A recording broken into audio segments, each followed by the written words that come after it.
Good to be going down the road with you again. I get a chance today to talk about the Minnesota Twins. It might not be the season we had all hoped for yet. There's a lot of season left. Derek Falvey is going to join us. Derek is the Executive Vice President of Baseball Operations. So Bill Werner is going to join us again from the Minnesota News Network. Have some thoughts that I'm going to share with you in relation to the jobs report as well. But, you know, this is someone that I work with in radio. And well, quite frankly, I tried to steal him and hire him many, many times. And his answer through sheer loyalty was no. And then finally I wore him down and talked him into it. So he does come on the radio with me, but he understands ag as well as anyone out there. And that's Rusty Halvorson, Ag Correspondent, with us on KFGO. Rusty, good to have you coming down the road with us. It is awesome to be here, Joel. Thank you. How many years have you been doing this? Been doing ag broadcasting? Oh, started in February 1997. Repeat that. February 1997. Wow. Yeah, that's a long time for a young man. How old were you? Right out of NDSU. Okay. And I actually started in radio when I was 16 years old at a station up in Williston, North Dakota with my dad, Lee. Yeah. Yep. And I was going to ask you that because so many people listening are like, Halvorson, your father was in broadcasting. Yep, absolutely. Dad Lee was a sports broadcaster for decades and based out of the Devil's Lake area when I was very young, and then we moved out to Williston. And also listeners in the northern part of North Dakota would know my uncle Les Halvorson too. Okay. So I've heard a lot about Lee, but not Les. So I'm going to hit you up for that big time. Okay. Sometime when I come into your room. Okay. And I get a chance to. But I walked into the Williston, the Tetons basketball arena, and there was a big plaque here, Dad. Yep. You got to be proud of that. Yep. He spent many years there broadcasting for the Tetons. Loved the program, loved the people up there and the atmosphere, and spent many, many years broadcasting those games, traveling with the team, early mornings on the bus, overnight bus rides, all sorts of miles, and it was a good experience for me. I bet. Yep. You get to hang out in a lot of press box through the years. Yeah, growing up as a kid, I sure did. Yep. Whether it be basketball, baseball, some football games, but mostly the baseball games I'd tag along with Dad especially. So you're an ag, and you understand ag as well as anybody I know. Thank you. Let's talk about spring planting, Okay. where we're at, the drought conditions. Let's take a look at the chart, folks, and look at what some of the conditions are out there. Now, we didn't have to tell the farmers about this, but they see it. They know it. And you know where I live. I live way down in that southeast corner, so I have absolutely nothing to whine about. We're in pretty good shape, moisture-wise. But, man, Rusty, that's a big part of our listening area, our viewing area. Yeah, it absolutely is. It's very dry out there, affecting dang near every county of North Dakota to some degree. You saw abnormally dry, even in the southeastern part of the state, even despite some recent moisture. But western counties, they really need some rain. From some of the forecasts I've seen as you and I visit today, maybe there's some hope on the horizon for some precipitation in the forecast, but no matter what they get, they're going to need a bunch to get them back to where they need to be. I was in Mandan yesterday and making my way back in this motorhome I drive all over the state, and the one thing that I noticed big time was the dust. Yes. There was a lot of field work being done, but man, it was dusty. Planting into dry conditions, which means that our progress is going along pretty good now that we've got soil temperatures where we want them. A lot of guys are getting activity done.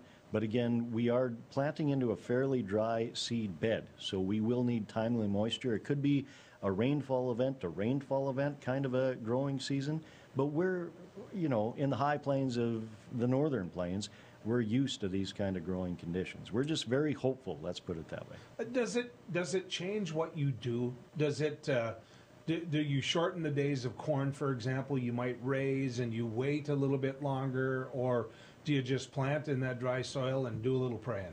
Well, yeah, prayer is a big part of it, absolutely. There's only so much we can do from a science standpoint to mitigate drought, but we've gotten better over the last couple of decades at doing that. Today's varieties, hybrids, they perform so well if you just give them a chance, and that's all we're looking for is just a chance. Yeah, my only fear is with that dust, and there is some precipitation, cross our fingers that might be on the horizon there, but My only fear is, you put that into dry soil and then the windstorm comes and the next thing you know, the seed ain't where you need it to be. Yeah, we saw that, what was it, about a month and a half ago, when those high winds all across the state of North Dakota, South Dakota, into Minnesota too. So much topsoil was moving around. It was just a bad time of year, dry conditions, no, coverage.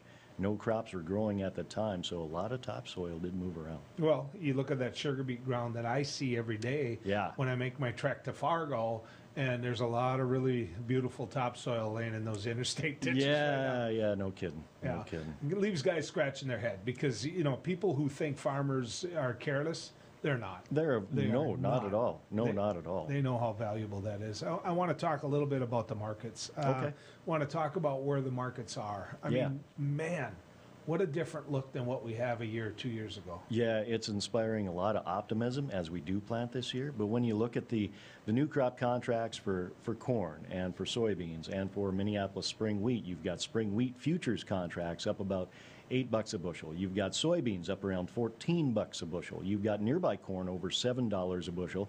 The new crop up around $6 a bushel. Those are some fairly good levels compared to what we've seen.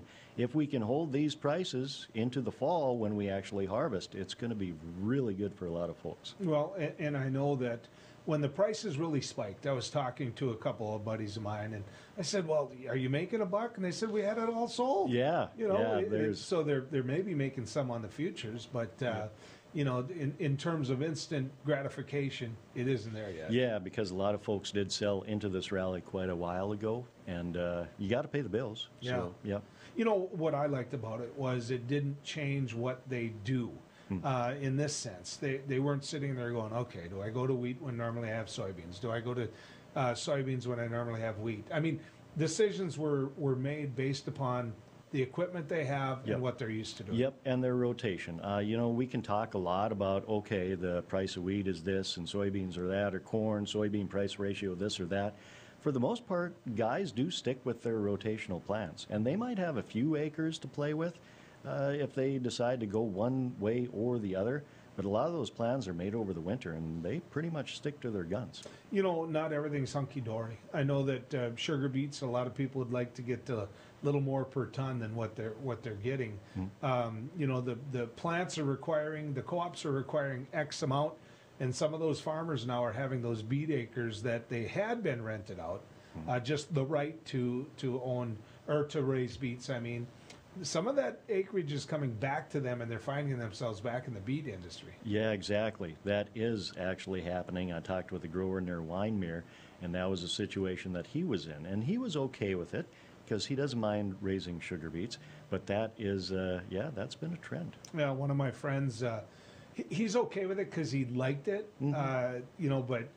It's equipment time. Yeah. I mean, they don't have the equipment anymore to kind of meet what they need without opening up the checkbook. Yeah, and then when you talk about equipment, that's been one of the things that's been a common theme in a lot of the discussions I've been having with farmers, is when it comes to fixing on equipment, when it comes to parts and things like that. Because of the pandemic and because of some of the shipping congestion that we've seen on both coasts, you've got to kind of scramble for some of those parts out there too. Yeah, I know you've been doing some work with Farm Rescue. I think we have a clip of that. Okay. And let's take a look at some of what's been going on with Farm Rescue folks.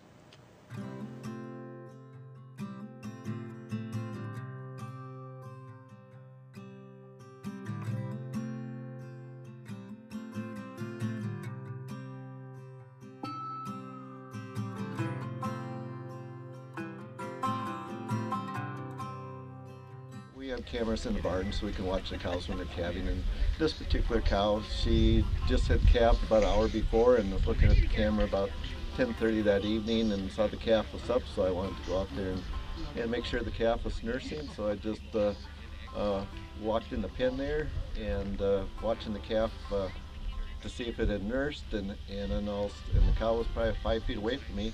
Usually they'll give you an indication, twist their head or paw or something that they don't want you there. 6-year-old cow, never had any issue with her, and the calf gave a giddy up buck like I feel good, and for some reason that set her off, and she just leaped forward and with the first hit knocked me to the ground and then just would not let me go.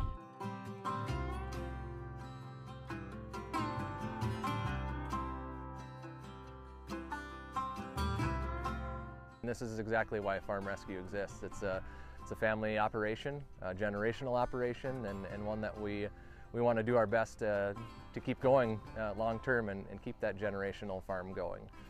And so, you know, Robert's been through the ringer these past few months, and the timing was just terrible when it comes to the work they're doing heading into planting season, right on the heels of calving season. So it's very important for us, and we're very blessed and honored to be here and be able to help Robert through this tough time. At Farm Rescue, we're always taking applications. If you know you're going to be going through a tough time, I know that's not always the case, but if you find yourself in a tough time, yeah, we're always taking applications. You can find out everything you need to know about Farm Rescue and the services that we offer at farmrescue.org. Again, whether it be planting, haying, harvest, or livestock feeding assistance.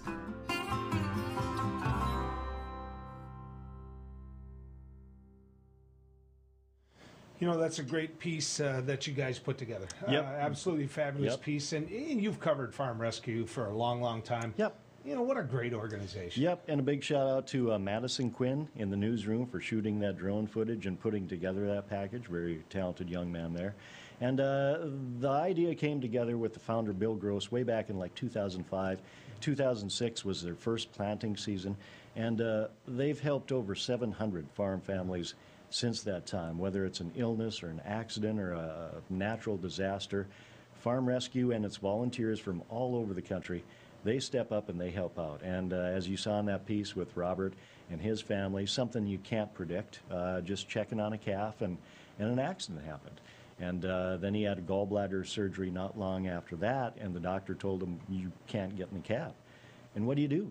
Coming off a calving season, it's planting season now, and the family was nominated, and deservingly so. And the Farm Rescue folks, they feel blessed and lucky for everybody that they can help and all the families that they do help.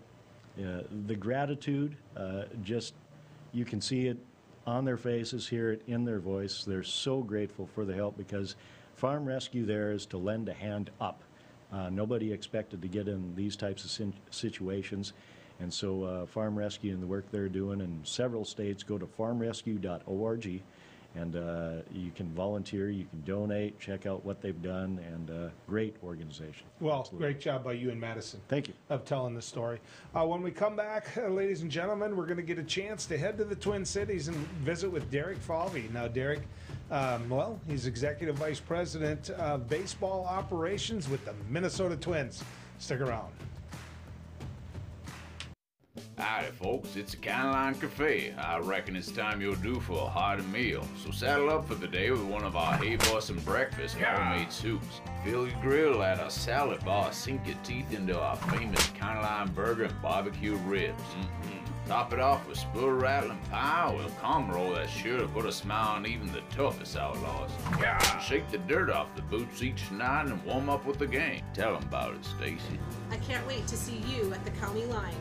Hi, it's me, Anthony Sullivan. And yes, you've actually caught me at home relaxing, because life's been pretty worry-free since I got coverage with American Residential Warranty. You won't believe what ARW covers. Heating and air conditioning, washers and dryers, kitchen appliances, plumbing, water heaters, electrical systems, flat screens and laptops, even pools and spas, and so much more. Call American Residential Warranty. They'll get you covered. 1-800-219-1467. Hi, Hunter Ellis here for Night Hero Binoculars by Atomic Beam. These binoculars let you see anything, even in pitch black darkness. Gotcha. The secrets are powerful wide-angle atomic beam laser that reveals objects up to 150 yards away, hidden by darkness. During the day, Night Hero gives you 10 times magnification. And when the sun goes down, press the Night Bright button to see clearly in the dark. Light up garbage-eating critters or spot thieves before they even get close. Call or click now and get Night Hero binoculars for just $39.99. Order right now and you can double it. Plus, get our best-selling Atomic Beam flashlight. Just pay a separate fee. We'll even ship them to you free. This TV special offer is not available on Amazon. You can get it all, but you have to order now. Call 1-800-619-1091. That's 1-800-619-1091. Or visit buynighthero.com. That's buynighthero.com. Order now. Attention! Have you or a loved one suffered from maculopathy, a serious retinal injury, after taking the prescription drug Almiron for interstitial cystitis or bladder pain syndrome? In 2018, a researcher at the Emory School of Medicine linked Almiron, a prescription drug that treats interstitial cystitis or bladder pain syndrome, to maculopathy, which is sight-threatening and can cause an abrupt change of vision. Call Almiron Justice for a free legal consultation. Please call 800-395-5680. Non-attorney spokesperson. This is a paid advertisement for legal services sponsored by Nightline Legal. Cases assigned on a random basis to participating law firms. This drug remains approved by the FDA. If you or a loved one regularly took Zantac and were later diagnosed with cancer, call right now. You may be entitled to financial compensation. Potential cancers include bladder cancer, colon cancer, kidney cancer, stomach cancer, liver cancer, pancreatic cancer. Do not stop taking a prescribed medication without first consulting with your doctor. Discontinuing a prescribed medication without your doctor's advice can result in injury or death. Call 1-800-230-9210.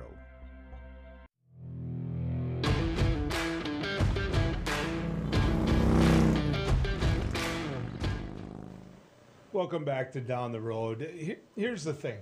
He's doggone good at his job, and he loves the game. And there's a reason that we're pretty lucky to have him here in the upper Midwest. Derek Falvey is the Vice President of Baseball Operations for the Minnesota Twins, which means he's the guy who gets to say you're going to wear the uniform or not. I don't think he's going to give me a shot. I'm just saying, but let's bring him in. Derek, good to have you back coming down the road with us. Hey, great to be on with you as always.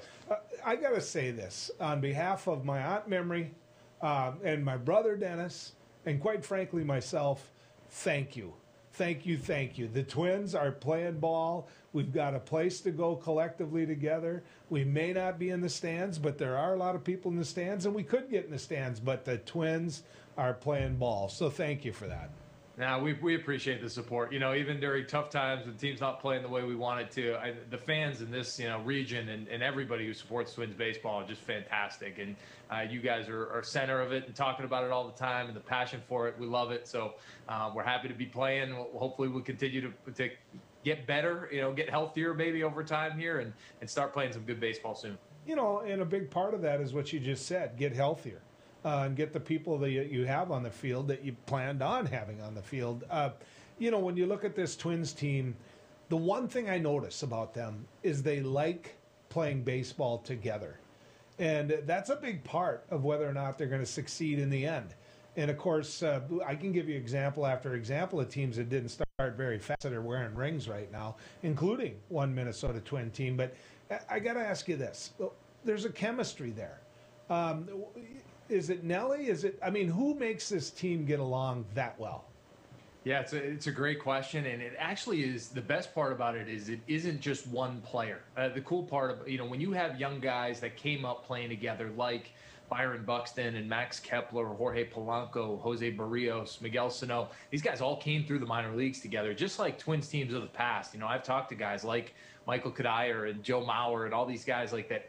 They get that bond built. But then you layer on guys from the outside. You mentioned Nelly, who's just such an incredible teammate and leader for our group. I think he's the type of person that can gel with almost any organization. But he's found a way to really embed with our group. So we, as you said, a group that leans on each other, and that's what's kept us going through this tough time. You're losing a lot of close games.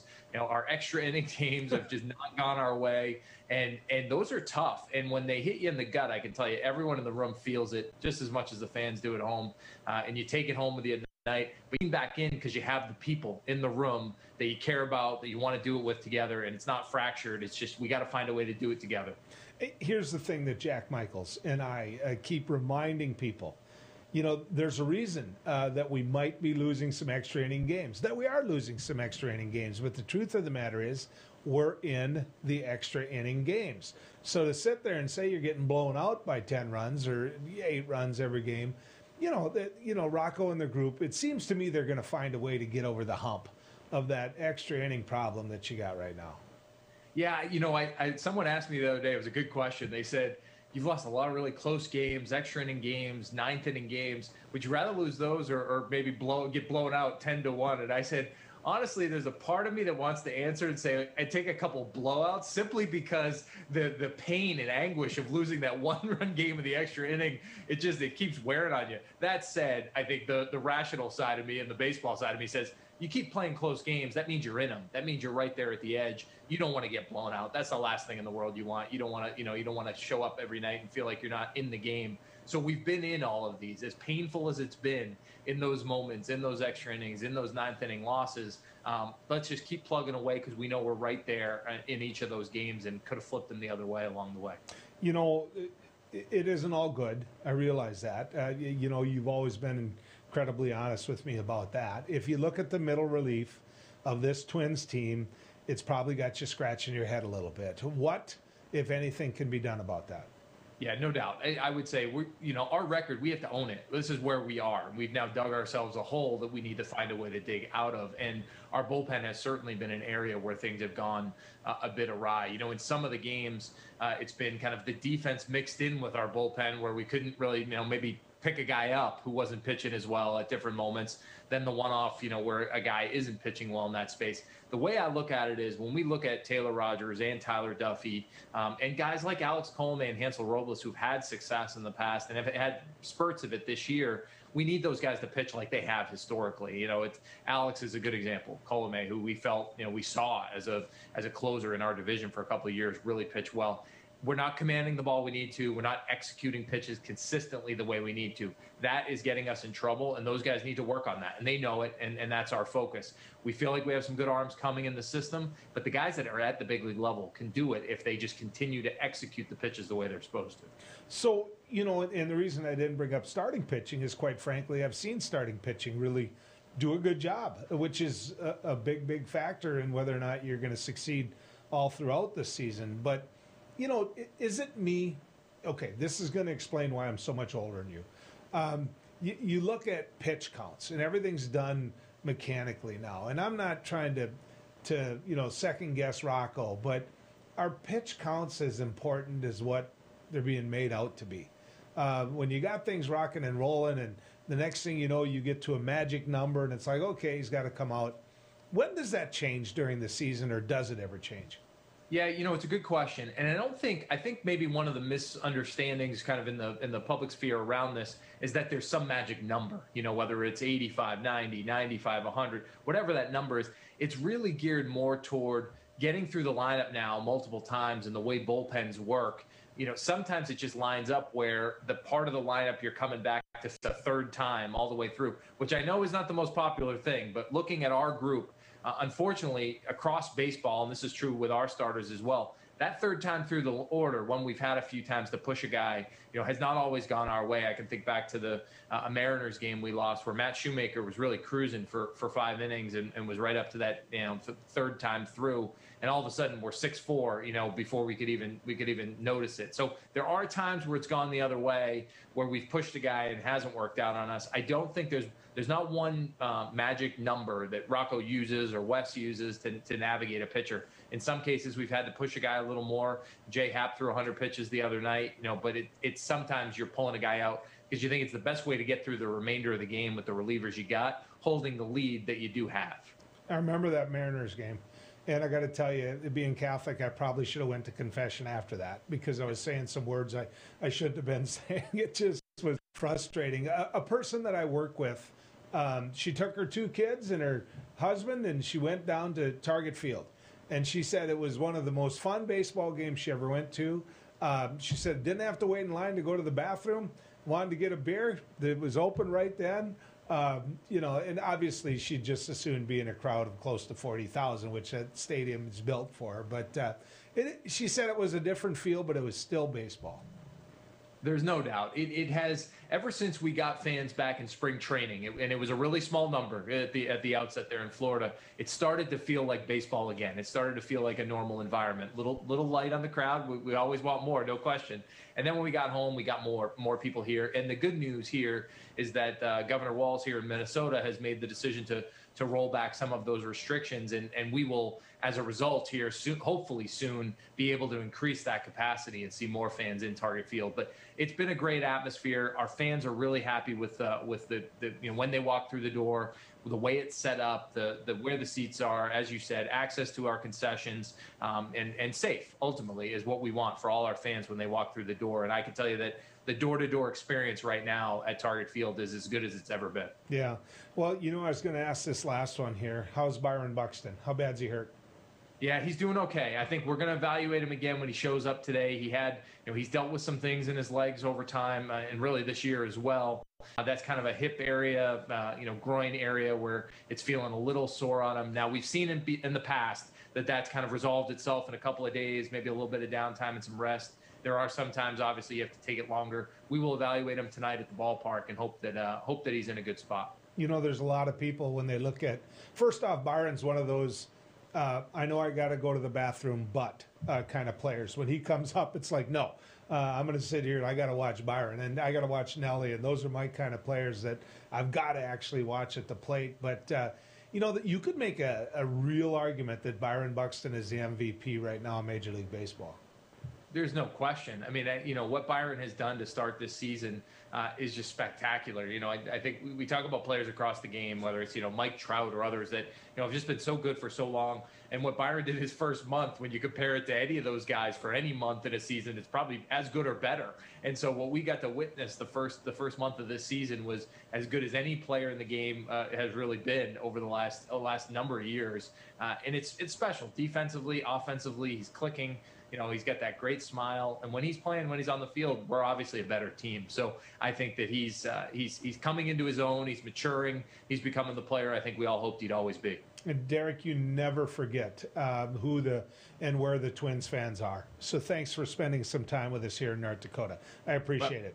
You got it. Hey, our fans in North Dakota and you guys up there, you're as passionate as they come, and we love you up there, and we look forward to when you guys track down to Target Field here soon. I'll be there really soon, so appreciate it. When we come back, Bill Werner's going to join us. Bill's with the Minnesota News Network, so stick around. More coming with you down the road.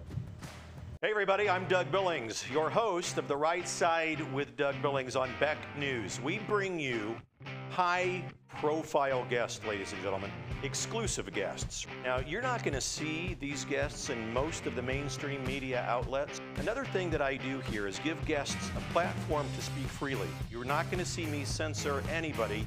Please join us, won't you? Weeknights right here on Beck TV and online at beck.news. Cheers. Hello, I'm Mike Lindell, and as you know, my passion is to help each and every one of you get the best sleep of your life. That's why I created my new Giza Dreams bed sheets. The first night you sleep on my sheets, you'll never want to sleep on anything else. Go to MyPillow.com or call the number on your screen right now to get your very own MyPillow Giza Dream sheets. When you buy one set of sheets, you'll get another set absolutely free. For the best night's sleep in the whole wide world, visit MyPillow.com. Introducing the Cool Turtle, the ultra-comfortable mask enhancer that creates a protective, cool, and breathable space between your mask and your face. Simply slide under any mask or gaiter and immediately feel the refreshing pocket of air surrounding your face. Cool Turtle's ergonomically designed, soft, comfortable shell immediately reduces mask friction, allowing you to breathe and talk in a comfortable environment. I can actually breathe.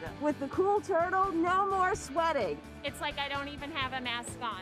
Call now and get not one, not two, but 3 Cool Turtles for just $10. Order now and we'll send you 2 more Cool Turtles free. No fees, absolutely free. Plus, you can get a 10-pack of 4-ply face masks. Just pay a separate fee. This offer is not available on Amazon. Get the real Cool Turtle now. Call 1-800-270-1219. That's 1-800-270-1219. Or visit getcoolturtle.com. Order now. We're the ladies of Another View, bringing you a fresh view on local issues. Thank you for your patience and understanding. Oh my gosh. Isn't that the most condescending, rude email you've ever received? Well, welcome to National the third term of a certain president. I really believe that. And different perspectives you won't get on the mainstream media. Watch us weekday afternoons at 4:30 Central Time on Beck News and at beck.news. Indoor football is back in Bismarck. Bucks football season is right around the corner. Grab a friend or family member for a night of action-packed, hard-hitting entertainment. The Bucks open at the Bismarck Event Center May 8th as they take on the Massachusetts Pirates. Catch the sweetest seats in the house right on the sidelines with VIP service at a Bucks turf table. Available now for single game purchases. Secure your tickets today by calling 701-595-0771. Bucks football, half the field and double the fun.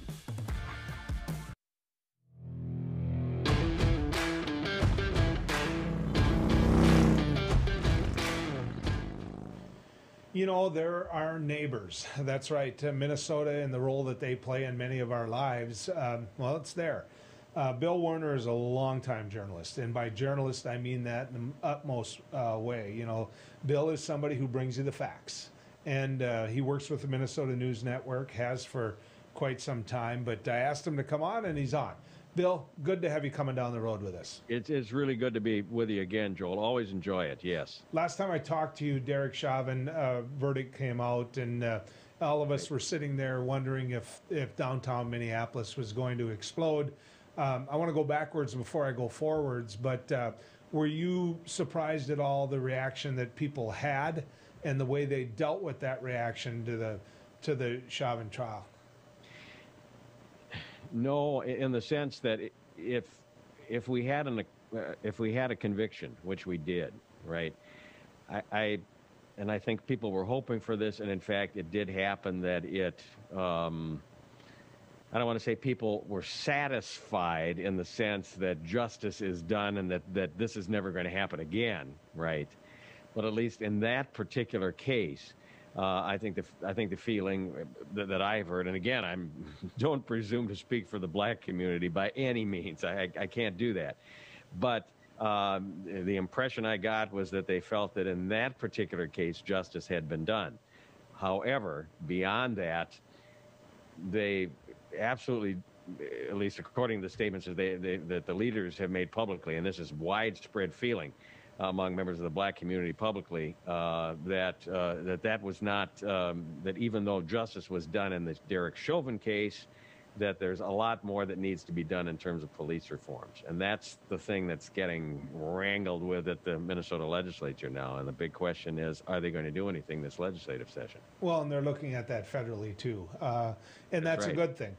You know, Senator Scott, you have well, he's from the African-American community. He understands it, and he's taken the lead on the Republican side so that you have part of the Republican caucus agreeing with the Democratic caucus who wholeheartedly agree that something needs to happen. Something does. I mean, we know that 99% of all law enforcement are good at what they do, and they're putting their lives at risk for us every day. But it's that 1% that need to be looked at, Bill. Yeah, and Derek Chauvin, at least based on the evidence, seems to have fallen in that 1% category. There are some other officers, obviously, that are questionable as well, and that have been questionable over the years. But yes, and I think what you mentioned, Joel, the fact that that you have a bipartisan effort here is very significant. I don't think we're to that point at the Minnesota legislature. Yeah, I think that's safe to say. Yeah, they may be there in Congress, and I'll grant you they're looking at a different set of reforms than are on the table by Democrats in the Minnesota legislature. But still, there isn't. I don't think we don't have Republicans on board on that. At least not the ones that really make the decisions. And I'm speaking of particularly in the Senate. Majority Leader Paul Gazelka has said a lot of reforms were passed last summer after George Floyd's death. And he has said, well, we will certainly look at them and consider them, but he was not making any guarantees that anything would pass. This is an issue that is getting wrangled out in conference committee negotiations, and to not get too far into the weeds, but when the House and Senate both pass bills and there are differences in them, which is most of the time, right, then they have a conference committee to hopefully resolve those differences. One of those conference committees is dealing with the public safety budget, the actual funding of public safety programs in Minnesota and agencies. And one of the things that Democrats in the Minnesota House have brought to the table is a package of police reforms, and it's wide-ranging, no question about that. Republicans have not brought anything to the table from the Senate in that area, And so, therefore, that's where the wrangling is occurring in conference committee now. I want to talk about the emotions, though, and all this cross-your-finger moments. Obviously, the conviction took away some of what we all were afraid that might have happened. Right. You know, now everybody's sitting there with that same crossed fingers when it comes to sentencing. And the reaction of the black community and others when it comes to sentencing. And, of course, word today that the federal civil rights that are coming out, they're bringing charges against Chauvin and the officers involved in that Floyd arrest. So, and there's an interesting twist in that, too, Joel. And I'm not sure if perhaps all of viewers are aware of that, or maybe some of them are. But I need to mention it, that it was reported, reliable sources, reputable journalistic sources, that the Justice Department was poised to arrest Derek Chauvin immediately if there had not been a conviction. Interesting move, right? Obviously, I don't want to presume anybody's motives, but I think it's reasonable to conclude that they would say, okay, this thing's going to melt down if we have an acquittal in this, and therefore we're going to go in and take him into custody right away, and that might diffuse some of it. That didn't happen. So now they are filing charges as they had planned in the past, not only against Chauvin, but against the other 3 officers who have not gone to state trial yet on those charges yet. But now they've got federal charges against them too, civil rights charges, which is, that's a lot of firepower behind it. Right? But it also puts, the eye of the people that are really looking at this in terms of justice. It really puts these stages in there. You've got sentencing, and many people might say that the sentencing should go by the guidelines that were set, while a certain community is saying, nope, it's got to be more severe sentencing. And then you've got the federal charges, and then you're sitting there wondering if they will be convicted of these civil rights charges. And, you know, every one of these cause a moment where we're all taking a deep breath. And I'm wondering if downtown Minneapolis feels that way. Oh, I think so. Sure. Not as much, Joel, as obviously when everyone was awaiting the verdict in the Chauvin trial, because he's the main guy who was charged in this, right?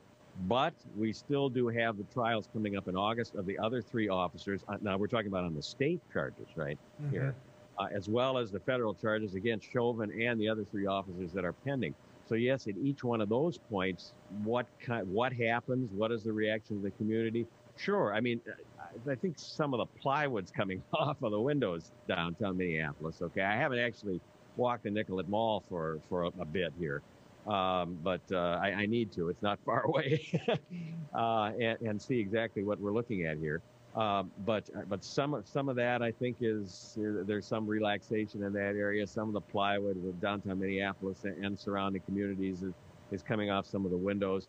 And then there, of course, is the issue of COVID and the governor relaxing or having a schedule for relaxing the COVID restrictions. And that presumably will get more people out in downtown and in the surrounding communities as well. Well, and that's where I was going next, Bill. You know, when you look at COVID and what's happening, I've been vaccinated. Can I assume you have been? Actually, I have not yet. That's going to happen fairly shortly. I've been pretty isolated, and so it's probably, but that'll happen pretty shortly. Okay. My point is this: for those of us like me, my family, many of my coworkers that have been vaccinated, when you look at these dates out there, Governor Walz put some carrot, but he put some stick out there. That's right. There's starting to get to be pushback, real hard pushback, in regards to when does our lives get back to normal? What's that incentive for us to be vaccinated if we can't take these masks off and just go and get into groups like we want to get into? There's got to be some of that going on in Minnesota. Well, there's a tremendous amount of it, Joel. Yeah, I mean, the pressure is intense. And the political pressure has been intense right from the start, okay? And the Republicans have said, well, not right from the beginning of the pandemic, but fairly early on, they have been saying, let's open up, let's at least partially open up more than the governor wanted to do. He's resisted that under his executive orders, and the Democrat-controlled Minnesota House has backed him up on that. Now, but now we're getting to a point where we're getting a significant portion of the population vaccinated. We're within striking distance of that 70% vaccination rate for all those 16 and over, and so the pressure outside of the political environment, even from regular folks, certainly is increasing. And as the weather gets nicer and we look at, okay, we've got Memorial Day is now kind of in our sights, right? It's out there visible in the binoculars. Yeah. And then the 4th of July and everything else, and people having been cooped up. Absolutely. And so I think the governor really needed to set a date certain. And what he said is basically by Memorial Day weekend, right, May 28th, so we're ready for Memorial Day weekend, that this stuff, these restrictions are going to go away for the most part, except for the mask mandate. And then he says the mask mandate, well, July 1st, okay, just before the July 4th holiday, symbolic, right? Independence Day, independent from the mask, right? And that'll happen regardless of whether Minnesota reaches that 70% goal of vaccinations. Okay, so it'll happen earlier if we hit 70% earlier, but if not, it'll happen on July 1st regardless. Now, the one thing that I want to mention to folks, without getting too far into the weeds here, the significant thing is that the governor now, remember, he declared a peacetime state of emergency, which gives him the ability to exercise these emergency powers, right? Excuse me. And remember that he has not relinquished that power. Mm-hmm. That's significant in the sense that if we have problems with these variants, and hopefully we won't because we're going to have, quote, herd immunity to some degree. But if we have problems with these variants, he still is able to turn the dials back down again. And Republicans want him to relinquish those emergency powers. They say, hey, come on, Governor, it's time. I mean, this is 3 branches of government. We're one of them. It's time for you to give us a say in this whole thing. And yeah, you can reinstate the peacetime emergency if the variants start clobbering us again. You can do it again. So why not relinquish it? That's their argument. As a lifelong Democrat, I'm starting to think I'm a Republican when it comes to that issue because he's not going to hold them back, Bill. They're going to bust out on Memorial Day. People, because so many have been vaccinated, the cars leaving Minneapolis and heading to Lakes Country are going to look like cordwood just stacked up. So yeah, that's exactly right. Yeah. And if the thing starts coming back again, then that's a different situation. Now, I think. Joel, I think it's fair to say that some people are going to continue to wear masks. Yeah. I think, frankly, to be honest with you folks, I think I'm probably going to be in that category. Not every place, but if I'm grocery shopping, if I'm in, not where I'm eating or anything like that, obviously, in public, but those kind of things, I'm thinking in terms of it reduces the possibility of flus or colds or all the other things too. So I think, I for myself am probably going to do that. Yeah. And I suspect other people probably will as well. But there are going to be folks who will say, no, we're protected, and that'd be their choice too. Bill, always good to talk to you. Thanks for coming down the road with us. Everybody stay safe, okay? All right. We'll talk Bill to you Werner, soon. Ladies and gentlemen. When we come back, I got some thoughts for you on the jobs report, so stick around. More coming your way as we head down the road. Hello, I'm Mike Lindell, and as you know, my passion is to help each and every one of you get the best sleep of your life. That's why I created my new Giza Dreams bed sheets. I started by using the world's best cotton called Giza. It's only grown in a region between the Sahara Desert, the Mediterranean Sea, and the Nile River. It's ultra soft and breathable, but extremely durable. My Giza sheets also include full 21-inch wide pillowcases that will fit over any pillow and deep pocket sheets that will fit over any mattress. The first night you sleep on my sheets, you'll never want to sleep on anything else. Go to MyPillow.com or call the number on your screen right now to get your very own MyPillow Giza Dream Sheets. Giza Dream Sheets are available in a variety of colors. Use your promo code, and for a limited time, when you buy one set of sheets, you'll get another set absolutely free. For the best night's sleep in the whole wide world, visit MyPillow.com.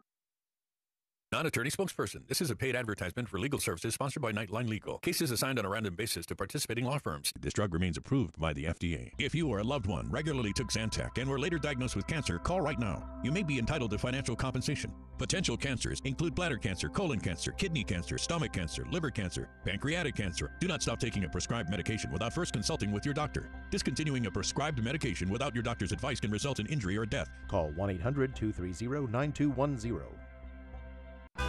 Seniors, are you aware that you could pay less for your car insurance? Seniors can save money on their car insurance. You might save a little, you might save a lot. Maybe hundreds of dollars a year. You might save 5% a year, maybe 10%, 15%, or even more. That's a lot of money. So call right now and find out just how much money you might be able to save. 1-800-699-0761. 1-800-699-0761.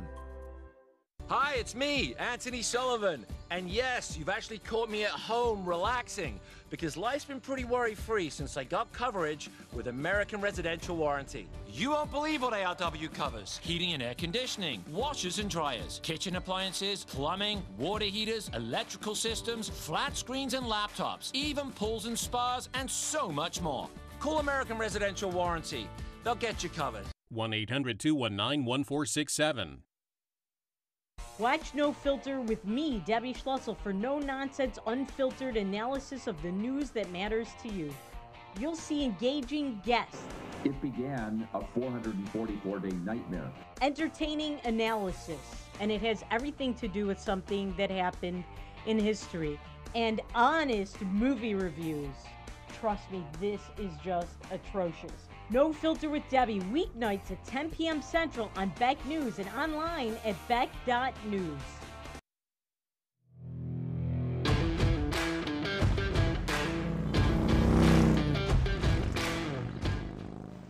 Well, the jobs report came out today, and it wasn't good.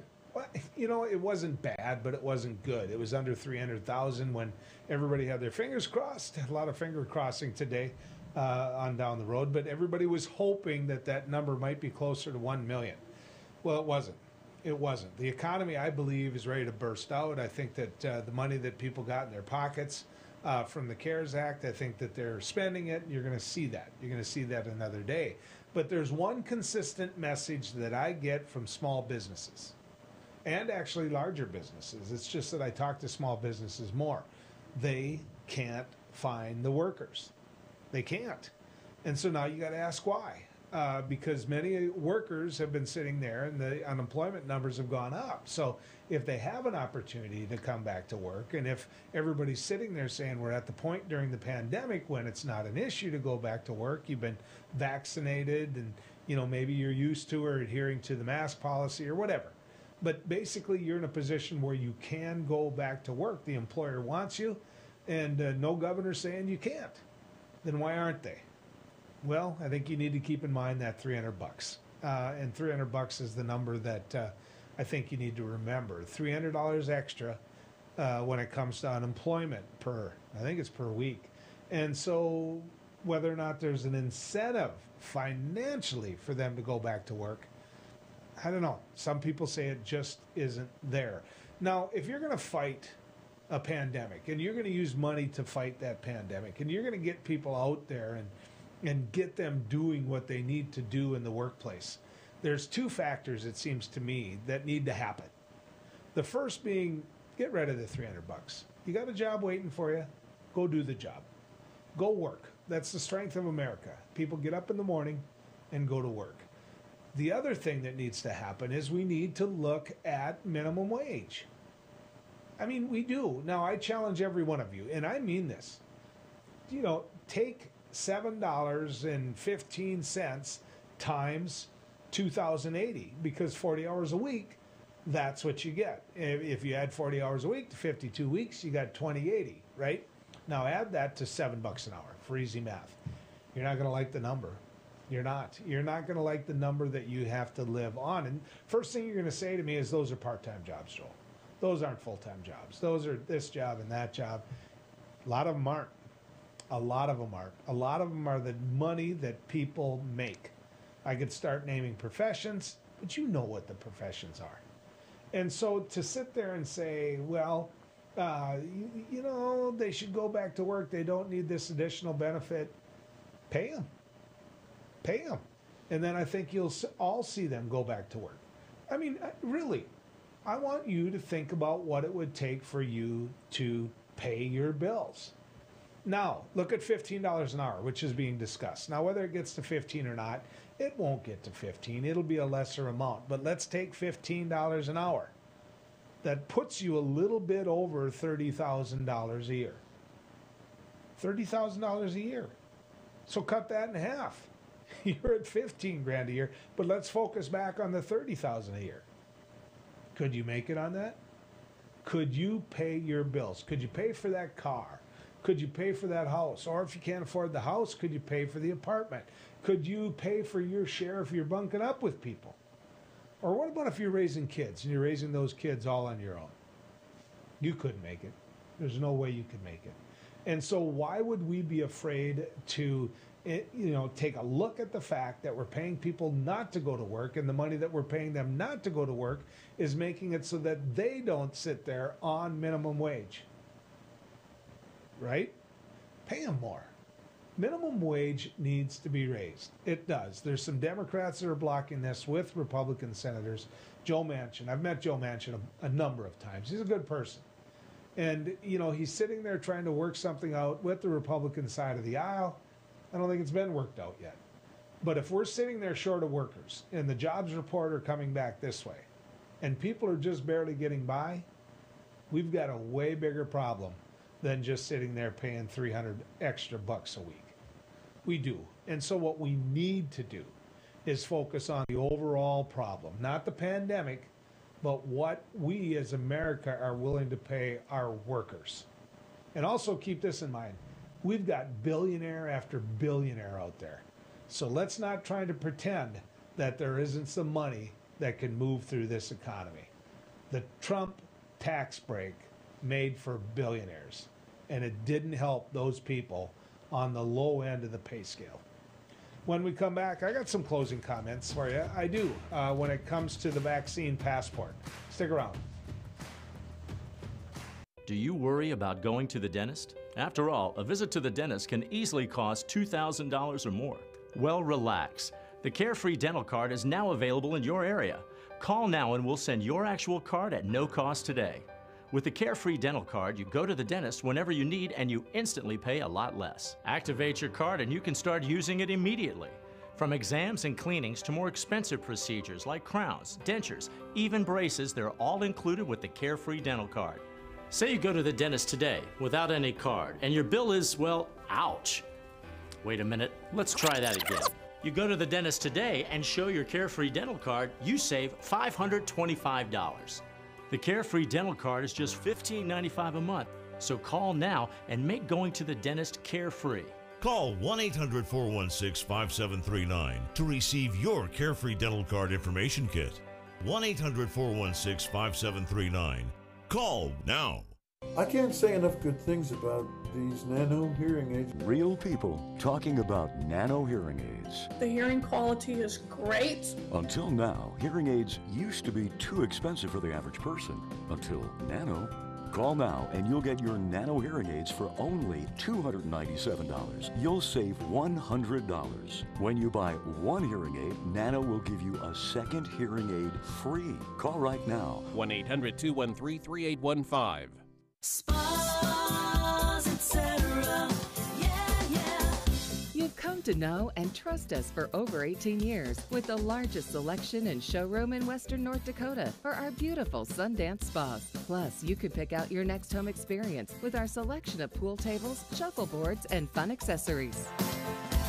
Spas, etc.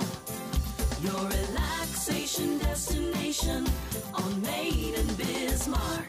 Who do you trust with your digital life? Not all cloud backup providers keep your data truly private. Beck Cloud Backup uses advanced multi-layer encryption to keep your family photos, videos, and sensitive business documents secure and only for your eyes. Your Beck Lightband Internet service already includes 50 gigs of free storage to keep your digital life safe and secure. Call us at 701-475-2361 to start using your Beck Cloud Backup today. Attention! Have you or a loved one suffered from maculopathy, a serious retinal injury, after taking the prescription drug Almiron for interstitial cystitis or bladder pain syndrome? In 2018, a researcher at the Emory School of Medicine linked Almiron, a prescription drug that treats interstitial cystitis or bladder pain syndrome, to maculopathy, which is sight-threatening and can cause an abrupt change of vision. Call Elmiron Justice for a free legal consultation. Please call 800-395-5680.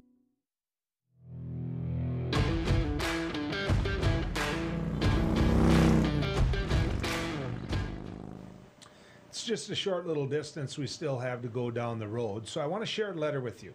It's from Dr. Jim Lundstrom. Now, Dr. Lundstrom is a dentist here in the Fargo area, and I want to read this to you. It says, "Dear patients, I believe very strongly in the principle of informed consent. You, as an individual, have the right to decide what is done medically to your body. You have the right to decide based on risks and beliefs what treatment you wish to consent to. Please stand with me in opposing bigotry, discrimination, and segregation, which is coming in the form of vaccine passports. I have reviewed the risks and benefits of the current COVID-19 shot and have decided the risks are not worth the benefit to me personally. I have also advised my children not to receive the COVID-19 shot. My team and I strongly believe in informed consent and fight against forced medical treatment. Employers, businesses, and schools are being used to implement forced medical treatment and vaccine passports. Employers are incentivizing medical treatments and disguising forced vaccination as something employees want and need. If you are in opposition of forced medical treatments and believe in the importance of informed consent, I would encourage you to stand up against bigotry, discrimination, and segregation. Voice your opposition to your employers, to businesses you frequent, to your legislators, and to your schools now.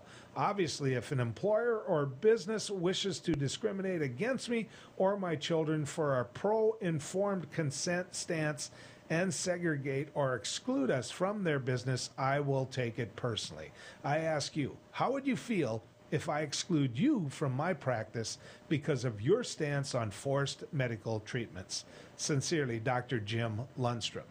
I don't believe that anyone should have to take the shot if they don't want to take the shot. But you know what? When he says, how would I feel about him not allowing me into his practice? I wouldn't go in his practice. Any doctor that is that foolish, any doctor that believes that has done his research as a dentist, you know what? I'm assuming he wears a mask and a shield and gloves. Or should I demand that when I get into his dentist chair that he doesn't wear any of that? Right? Yeah. The more people vaccinated, the better we're going to be. And I'll guarantee you this, he didn't serve in the military, or he'd know what forced vaccinations are. Good riding with you, folks.